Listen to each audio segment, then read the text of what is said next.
नमस्कार, मैं यशस्विनी city post के टॉप 5 खबरों में आपका स्वागत करती हूं।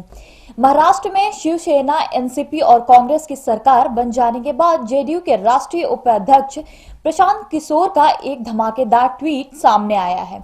एक तरफ महाराष्ट्र में शिवसेना की सरकार बन जाने का श्रेय प्रशांत किशोर को दिया जा रहा है, वहीं प्रशांत किशोर ने सरकार में शामिल कांग्रेस पार्टी पर तंज कस दिया है। जेडीयू ने राष्ट्रीय उपाध्यक्ष और चुनावी रणनीतिकार प्रशांत किशोर ने महाराष्ट्र में सरकार बनाने को लेकर कांग्रेस पर निशाना साधा है।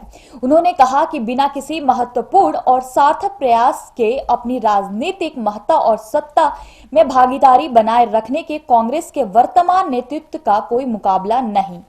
प्रशांत किशोर का इशारा महाराष्ट्र में शिवसेना, एनसीपी और कांग्रेस की सरकार की ओर है।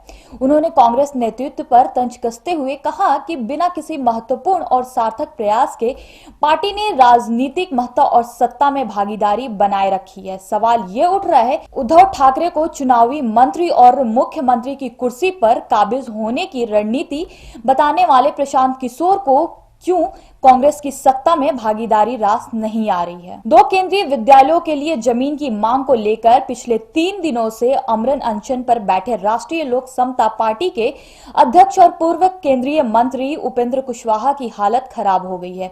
उन्हें मंच से एम्बुलेंस में शिफ्ट करना पड़ा है। आमरण अनशन स्थल पर महागठबंधन के कई नेताओं ने भी जाकर उपेंद्र कुशवाहा का समर्थन किया है। गुरुवार को बीजेपी के एमएलसी संजय पासवान भी अनशन स्थल पर उपेंद्र कुशवाहा से मिलने पहुंच गए।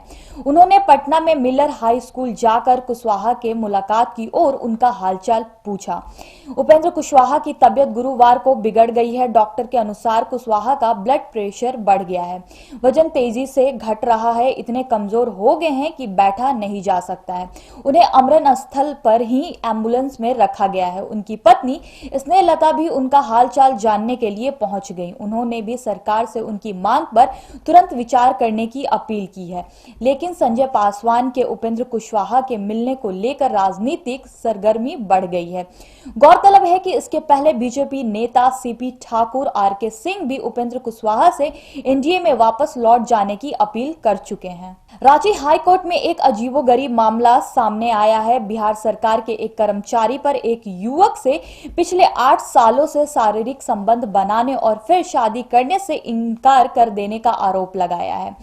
दोनों के बीच समलैंगिक रिश्ते थे। पटना का युवक छपरा के रहने वाले श्रवण के साथ संबंध बना रहा था और शादी का भी आश्वासन दे रहा था। जब समलैंगिक पार्टनर ने धोखा दिया तो गुहार लगाने के लिए झारखंड हाईकोर्ट पहुंच गया। बिहार के छपरा के रहने वाले श्रवण कुमार के अनुसार वो 8 साल से पटना के युवक के साथ लगातार जिस्मानी रिश्ता बना रहा था। युवक लगातार उससे शादी करने का आश्वासन दे रहा था, लेकिन कुछ दिन पहले युवक ने शादी किसी दूसरे से कर श्रवण से दूरी बना ली। इससे खफा श्रवण न्याय पाने के लिए झारखंड हाईकोर्ट पहुंच गया। श्रवण का कहना है कि हम लोग लगातार एक दूसरे के साथ रिश्ते में थे। पिछले 8 साल से लगातार हम लोग आपस में शारीरिक संबंध बना रहे हैं, लेकिन हमारे समलैंगिक पार्टनर ने शादी कर लिया तो वह मुझसे मिलने आना भी छोड़ दिया। गुरुवार को सरकार के 2 मंत्रियों ने एक साथ ही मीडिया के माध्यम स्पष्ट कर दिया है कि राज्य सरकार केंद्रीय विद्यालय के लिए जमीन नहीं देगी। शिक्षा मंत्री कृष्ण नंदन वर्मा और भवन निर्माण मंत्री अशोक चौधरी ने उपेंद्र कुशवाहा के अनशन को राजनीतिक ड्रामा करार दिया है। दोनों ही मंत्रियों ने कहा कि उपेंद्र कुशवाहा जब नीतीश कुमार के साथ एक पार्टी में थे तब उन्हें पता था कि राज्य सरकार के पास जमीन नहीं है।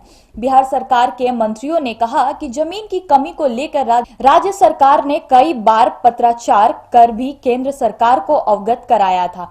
इसको लेकर वर्ष 2007 से लेकर 2018 तक कई बार पत्र भी लिखे गए थे। इसी बीच कुशवाहा का अनशन खत्म करवाने के सवाल पर शिक्षा मंत्री कृष्ण नंदन वर्मा ने साफ कर दिया कि जूस पिलाने नहीं जाऊंगा। अगर कुशवाहा की हालत बिगड़ रही है तो उसके लिए मेडिकल टीम वहां मौजूद है।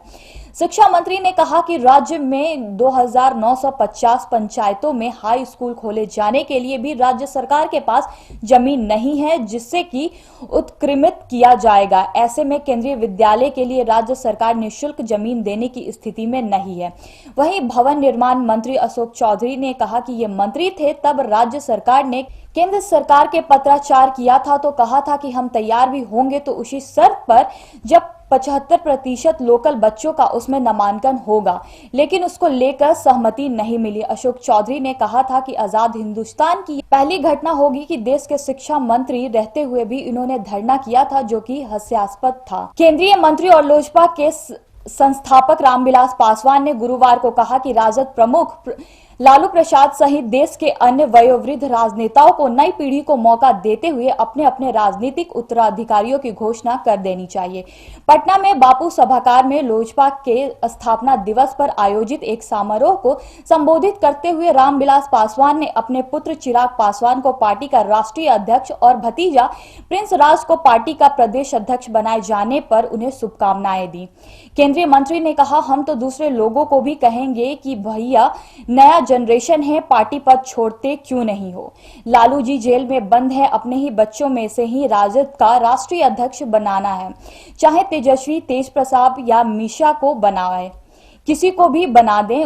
उधर देवगौड़ा जी 93 साल के हो गए हैं। झारखंड में शिबू सोरेन भी झामुमो प्रमुख का पद पकड़े हुए हैं। मुलायम सिंह यादव को जब तक अखिलेश यादव ने नहीं हटाया तब तक पद पकड़े रहे। उधर अकाली दल के भी सभी जगह एक ही हाल है। रामविलास पासवान ने कहा कि नया जनरेशन आ गया है, अपने जीते जी देख लूं, हमने जिस पौधे को लगाया है वो पौधा फल फूल रहा है। अगर आपको हमारी ये खबर पसंद आए तो हमारे चैनल को लाइक करें, सब्सक्राइब करें एंड बेल आइकन दबाना ना भूलें, ताकि इसी तरह हम अपनी हर खबर आप तक पहुंचाते रहें। धन्यवाद।